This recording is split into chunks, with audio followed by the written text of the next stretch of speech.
ایک جگہ پہ بسنے والے لوگ، ایک مقام پہ رہنے والے لوگ، جن کا ایک دوسرے کے بغیر گزارا بھی نہیں، وہ بھی اکٹھے رہتے بھی ہیں لیکن دلوں میں ایک دوسرے کے لیے گنجائش نہیں رکھتے۔ بڑا شروع میں ہی بیٹی کو بتا دیا جاتا ہے کہ یہ جو ساس ہے یہ کردار ہی شاید کوئی خوفناک ہے۔ وہ اکٹھے رہتے ہیں ساس اور بہو ایک گھر میں ایک چھت کے نیچے، لیکن ان کے دلوں میں گنجائش نہیں بنتی الا ماشاءاللہ ایک دوسرے کے لیے۔ کسی بھی شعبے سے آپ کا تعلق ہے تو اس شعبے میں ظاہر ہے اللہ نے تقسیم فرمائی ہے، کسی کو اللہ نے آفیسر لگایا ہے، کسی کو ماتحت کیا ہے۔ میرا ایک کلاس فیلو ہے تو میں ان کے ایک دن گھر گیا تو وہ ریڑھی پہ گدا گاڑی پہ کام کرتے ہیں۔ ایسے لوگوں کے ساتھ بھی کبھی کبھی فوٹو کھنچوانی چاہیے، جو لوٹ کے نہیں کھاتے، محنت کر کے کھاتے ہیں۔ بہت بڑے لوگ ہوتے ہیں تو محنت کرتا ہے، کوشش کرتا ہے۔ تو اس کے والد جب میں گیا تو وہ کہنے لگے، وہ دیکھ تیرے نال دے کتنے پہنچ گئے ہیں، وہ فلاں تیرا کلاس فیلو ڈاکٹر ہو گیا ہے، فلاں انجینئر ہو گیا ہے، فلاں۔ تو جن لوگوں نے خوش رہنا ہے وہ ہر حال میں رہ لیتے ہیں۔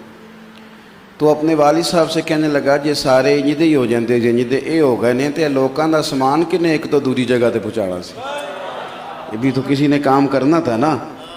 بہت سارے لوگ ہیں جنہوں نے شفٹ کرنا ہوتا ہے، گھر چینج کرنا ہوتا ہے، تو کسی نے تو پہنچانا تھا نا، تو چلو میری ڈیوٹی لگ گئی۔ اب یہ اللہ کی تقسیم ہے، لیکن ماتحت کا دل اپنے افسر کے حق میں سخت ہے۔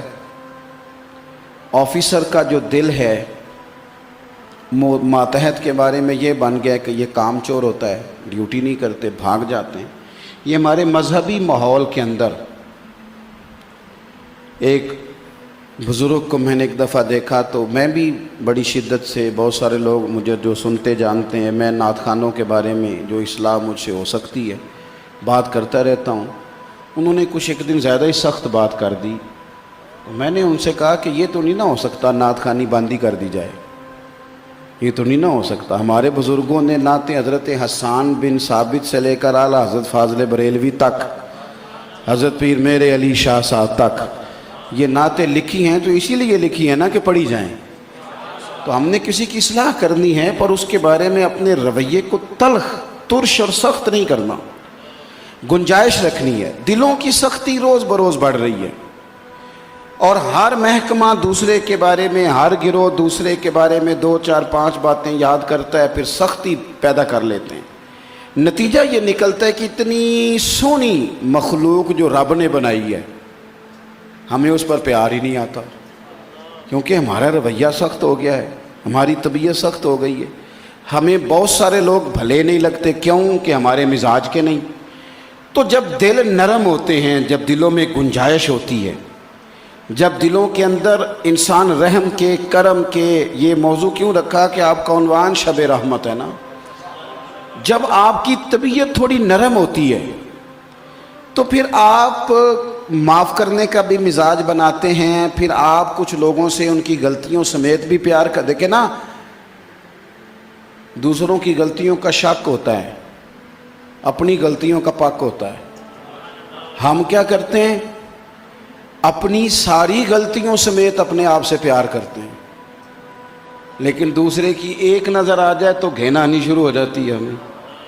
بھئی آپ کو اچھا اس کا تو شک ہے اور آپ کو اپنا تو پک ہے، تو دل سخت کر بیٹھتے ہم۔